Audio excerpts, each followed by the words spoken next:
Welcome to the Ritual of Reading podcast and to our November exploration of female authors. France has always had a thing about women writers, celebrating them, dismissing them, scandalizing over them, all at once. Today I want to introduce you to 5 who refuse to play by anyone's rules. Some you've heard of, some you haven't, but all of them have something to teach us about what it means to write when writing itself is an act of rebellion. Let the ritual begin. France has always had a complicated relationship with its women. Revolutionary in theory, maddeningly slow in practice. This is, after all, the country that gave the world Simone de Beauvoir's The Second Sex and the Declaration of the Rights of Man and of the Citizen in the same breath. The country where women couldn't vote until 1944, couldn't open a bank account without their husband's permission until 1965, couldn't wear trousers legally until 2013. Yes, you heard that correctly. The ban was only officially repealed in 2013, though obviously unenforced for decades. The French feminist story is one of fascinating contradictions. Pioneers in women's rights discourse who were simultaneously trapped by some of Europe's most restrictive laws. Intellectually progressive salons where brilliant women held court, yet those same women needed a man's signature to manage their own money. A literary culture that celebrated female writers, yet often dismissed them as frivolous or derivative compared to their male counterparts. But here's what makes French women authors so compelling. They didn't wait for permission. They wrote anyway. They published under male names, they scandalized society, they chose unconventional lives, they claimed their own stories, even when the law said those stories weren't fully theirs to claim. Throughout history, French women authors have left a powerful mark on literature, not just through their writing, but through the lives they dared to live. They made choices that made them stand out, that made them controversial, that made them unforgettable. They understood something essential, that a woman who writes is already, by definition, claiming space that wasn't freely given. This autumn, as we watch the leaves turn and the light shift, I want to introduce you to 5 French women writers whose work deserves your attention, not as footnotes to male literary history, but as essential voices in their own right. These are women separated by centuries, yet connected by a common thread, the refusal to be silenced, the determination to write their truth, whatever the cost.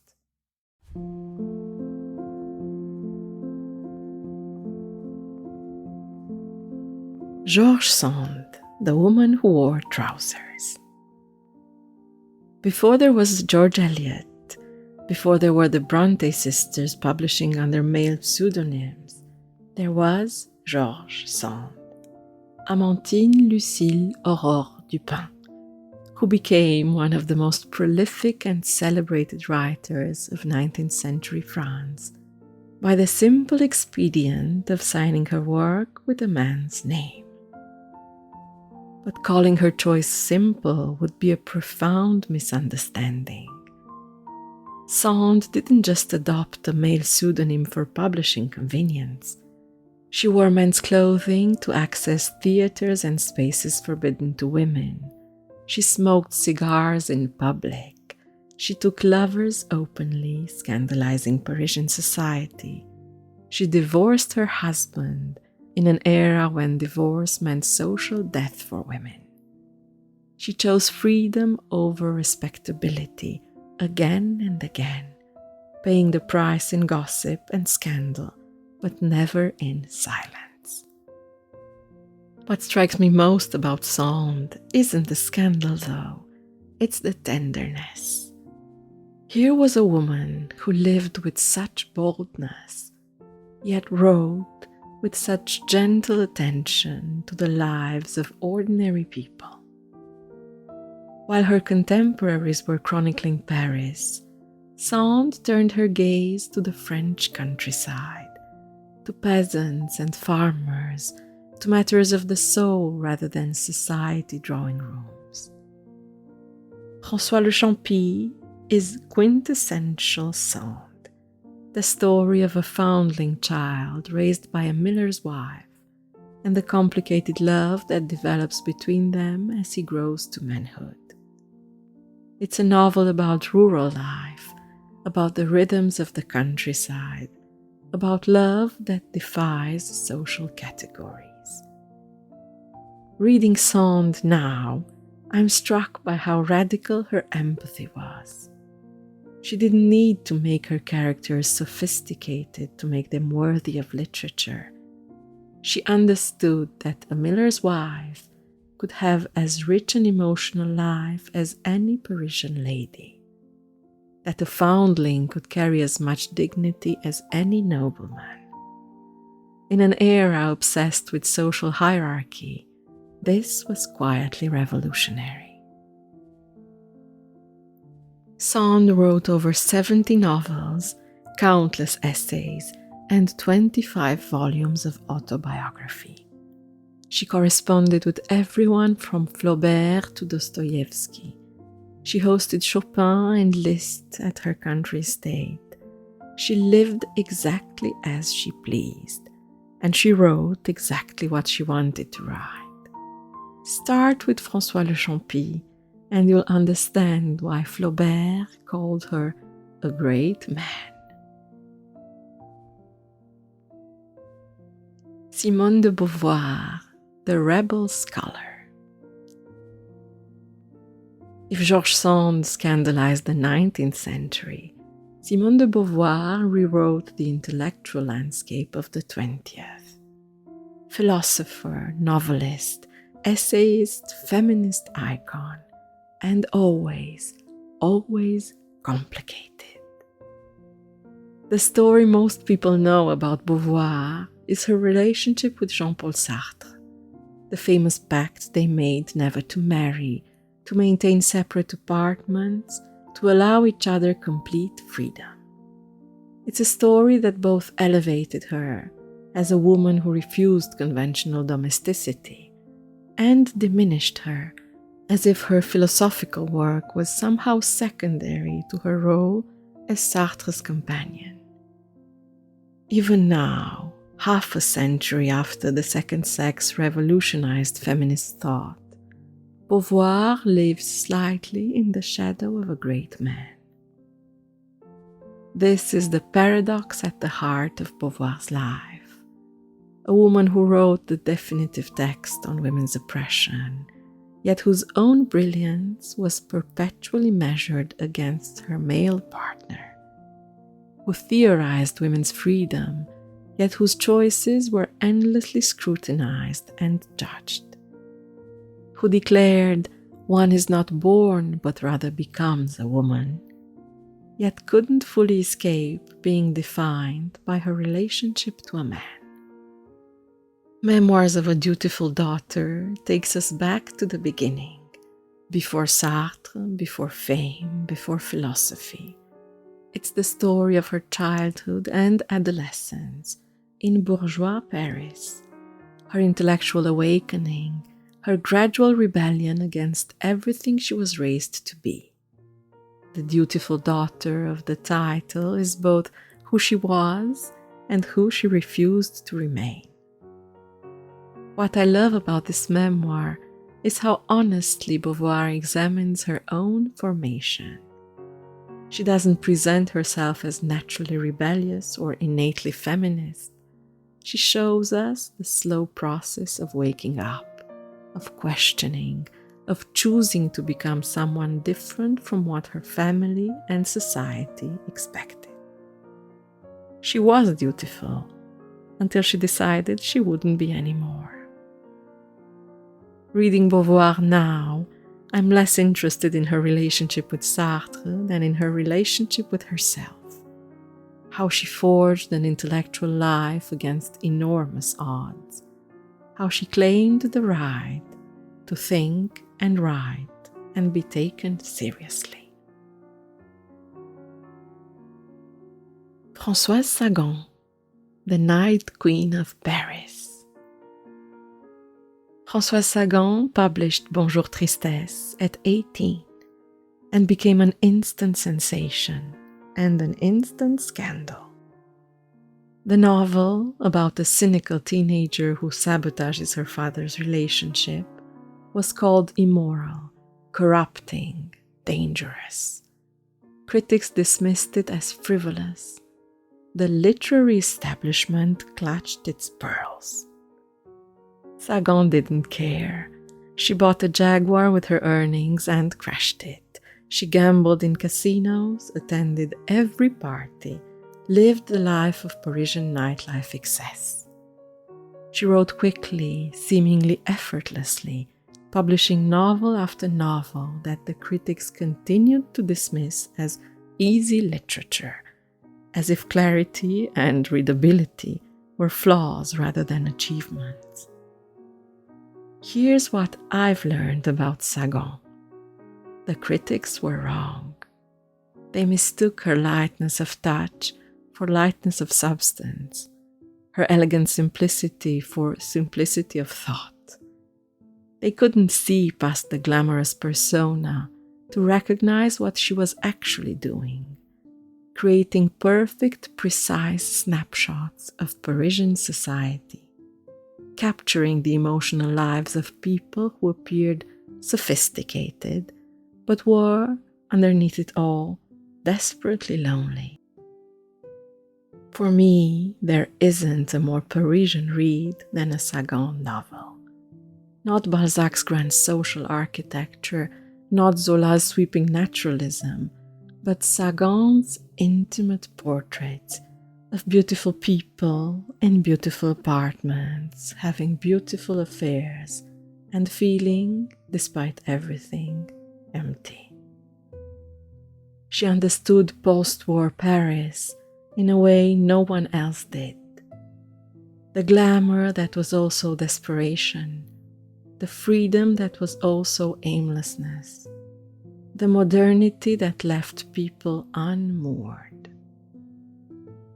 A certain smile follows a young woman's affair with an older man, her boyfriend's uncle. It's spare, elegant, devastating. Sagan captures the exact emotional tenor of an affair that feels like liberation, but is actually another kind of prison. The prison of being young and female and available, of mistaking attention for love, of learning that desire isn't the same as happiness. Aimez-vous Brahms is even more achingly beautiful. It's about a woman in her late 30s, her affair with a younger man, and the terrible awareness that time is passing. The title comes from a moment in a nightclub when someone asks if she likes Brahms. And it becomes a kind of code. Do you like old things, classical things? Are you ready to admit you're aging?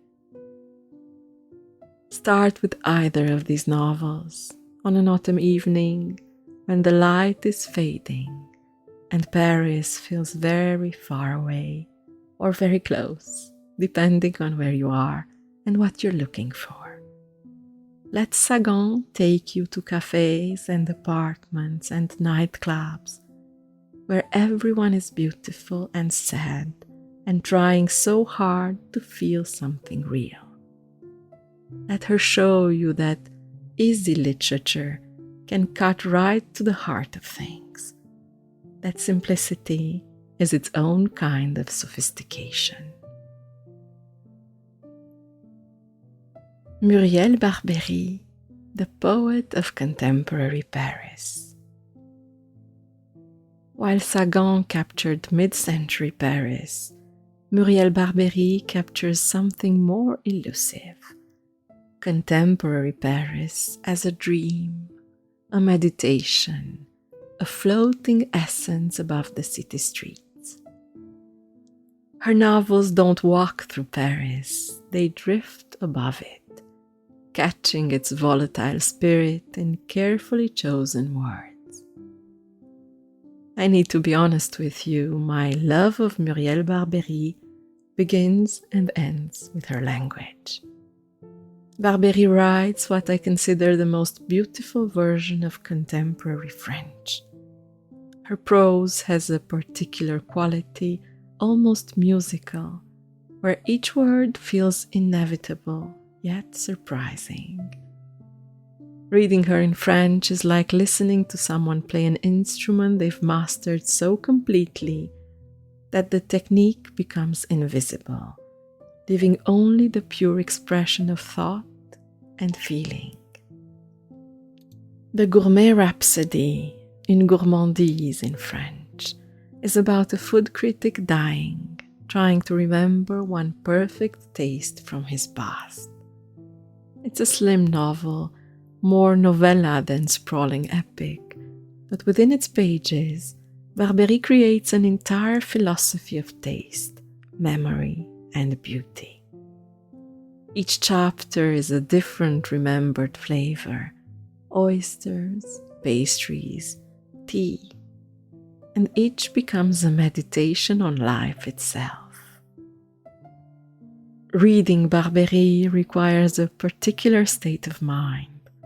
You can't rush her, you have to slow down, pay attention to the language itself, let the sentences work their quiet magic. She's not for everyone. Her deliberate pace, her philosophical bent, her preference for interiority over action. But if you're in the right mood, she's transcendent. Read the Gourmet Rhapsody on an autumn afternoon, with good coffee and excellent pastries nearby. Let Barbery remind you that paying attention to taste, to beauty, to the precise quality of light and thought is its own kind of revolution. Let her show you that contemporary French literature can be as gorgeous and demanding as any classic, that language itself can be a destination. Clara Dupont-Monod, the journalist's eye, the novelist's heart. If you're a historical fiction reader who wishes more French contemporary authors were translated into English, Clara Dupont-Monod is your answer. She's a journalist who brings the reporter's eye for detail and the novelist's gift for emotional truth to historical fiction.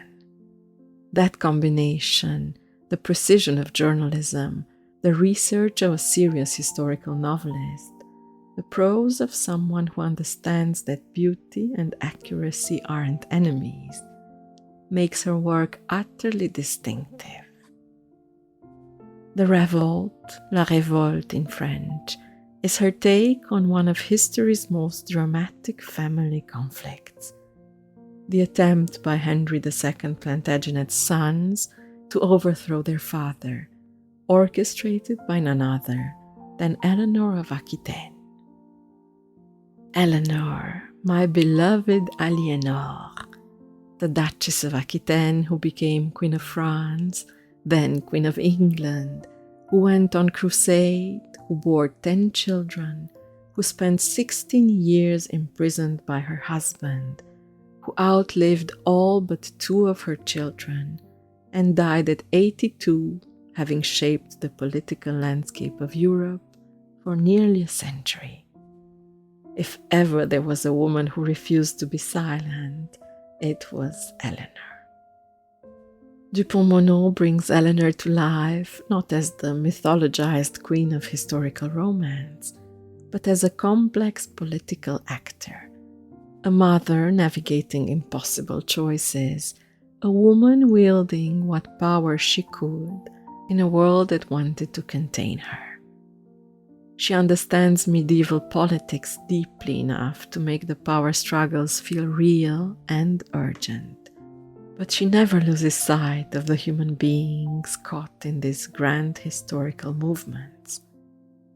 For readers who love Sharon K. Penman, Hilary Mantel, or other historically rigorous novelists, Dupont-Monod will feel like coming home, but with a distinctly French sensibility.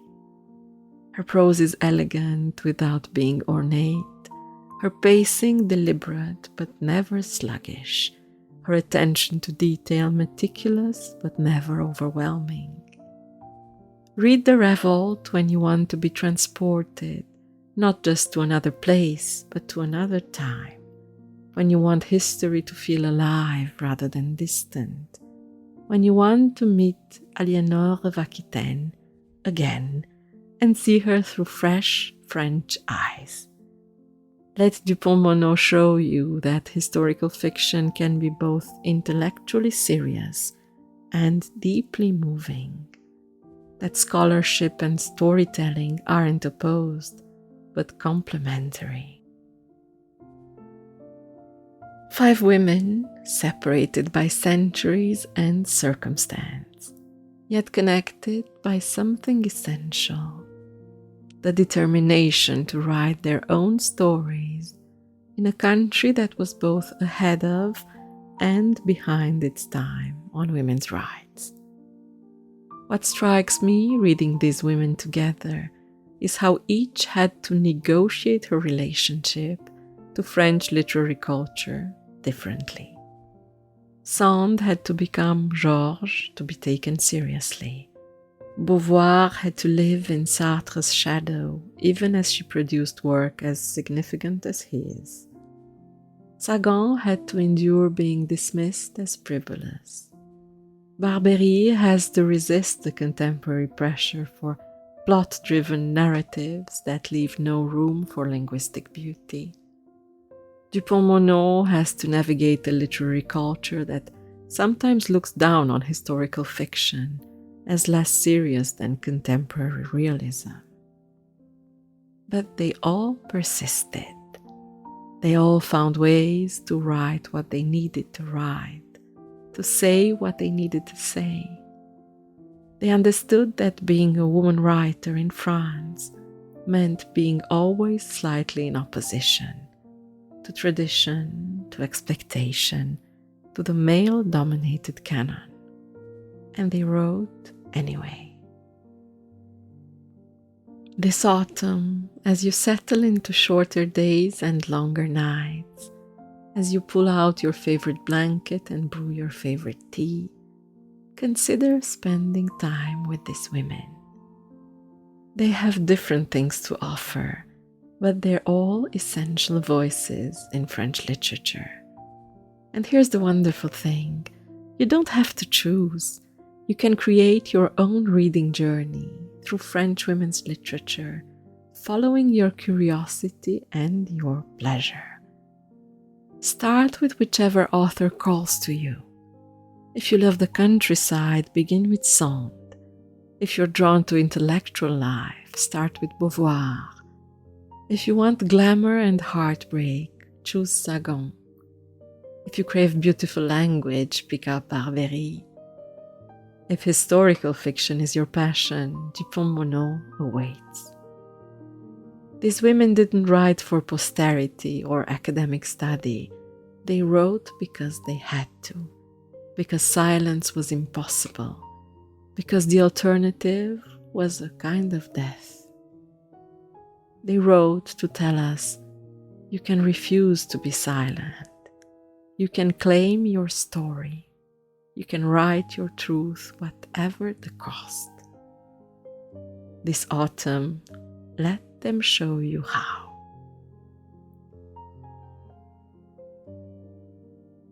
Until next time, enjoy your reading and your rituals.